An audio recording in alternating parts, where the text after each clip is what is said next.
1964ஆம் வருடம். அப்போது காங்கிரஸ் ஆட்சி நடக்கிறது. நல்ல மழை. எம்ஜிஆரின் கார் கோடம்பாக்கம் ரயில்வே கேட்டில் நிற்கிறது. ஒரு ரிக்ஷா ஓட்டி வேகமாக தன் வண்டி நனையாமல் இருக்க பாடுபடுகிறார். வண்டி சீட் நனைந்துவிட்டால் யாரும் வண்டியில் ஏறமாட்டார்களே என்ற கவலை அவருக்கு. தான் மழையில் நனைந்தாலும் வண்டி நனையக்கூடாது என்று கவலைப்படும் அந்த தொழிலாளிக்காக எம்ஜிஆர் கவலைப்பட்டார். அதனால்தான் அவர் ஏழை பங்காளன் எம்ஜிஆர் என்று வாழ்த்தப்படுகிறார். எம்ஜிஆர் உடனே சென்னையில் எத்தனை ரிக்ஷாக்காரர்கள் இருக்கிறார்கள் என்ற விவரம் கேட்டறிகிறார். மொத்தம் 3000 என்கின்றனர். இவர் தன் தையல்காரரிடம் சொல்லி ஒரே வாரத்துக்குள் 5000 மழைக்கோட்டுகளை தைக்கும்படி உத்தரவிடுகிறார். எத்தனை தையல்காரர் வேண்டுமென்றாலும் வாடகைக்கு வைத்துக் கொள்ளுங்கள் என்கிறார்.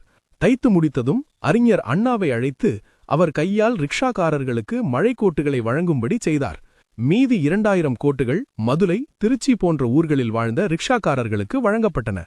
அதேபோல கணவன் படத்தில் ஜெயலலிதாவும் எம்ஜிஆரும் தார்ச்சாலை போடும் பணியாளர்களாக நடித்திருப்பார்கள்.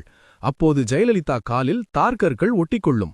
அவற்றை எம்ஜிஆர் மெல்ல மெல்ல ஒவ்வொன்றாக எடுத்துவிட்டு தன் கால் செருப்பை கொடுத்து போட்டுக்கொள்ளச் சொல்வார்.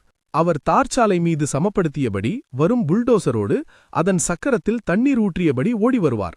புதிதாக போடப்பட்ட தார் காலில் ஒட்டாதபடி அப்போது காலில் சாக்கு துணி கட்டியிருப்பார். இந்த நிலை பிறகு மாறிவிட்டது. எம்ஜிஆர் சாலை பணியாளருக்கு ரப்பர் காலுறைகள் வழங்கி அவர்களின் கண்ணீர் துடைத்தார்.